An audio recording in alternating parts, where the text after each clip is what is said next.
సంక్రాంతి సెలవులు ముగియడంతో పల్లెల నుంచి హైదరాబాద్ వైపు జనం భారీగా తరలివస్తున్నారు. దీని ప్రభావంతో హైదరాబాద్ విజయవాడ జాతీయ రహదారిపై తీవ్ర వాహనాల రద్దీ కొనసాగుతుంది. ప్రత్యేక చిట్యాల, పెద్దకాపర్తి, చౌటుప్పల్ ప్రధాన కూడలలో వాహనాలు బారులు తీరాయి. అలాగే కొర్లపహాడ్, పతంగి టోల్ ప్లాజాల వద్ద వాహనాలు నెమ్మదిగా కదులుతున్నాయి. వాహనాల రద్దీ కారణంగా ప్రయాణికులు ఇబ్బందులు ఎదుర్కొంటుండగా ట్రాఫిక్ ను సజావుగా కొనసాగించేందుకు పోలీసులు రంగంలోకి దిగారు.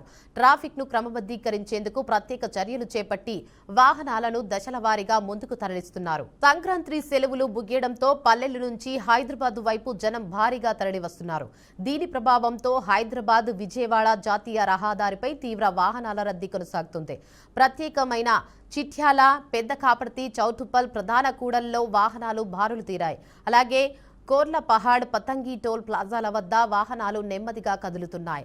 వాహనాల రద్దీ కారణంగా ప్రయాణికులు ఇబ్బందులు ఎదుర్కొంటుండగా ట్రాఫిక్ ను సజావుగా కొనసాగించేందుకు పోలీసులు రంగంలోకి దిగారు. ట్రాఫిక్ ను క్రమబద్ధీకరించేందుకు ప్రత్యేక చర్యలు చేపట్టి వాహనాలను దశల వారీగా ముందుకు తరలిస్తున్నారు.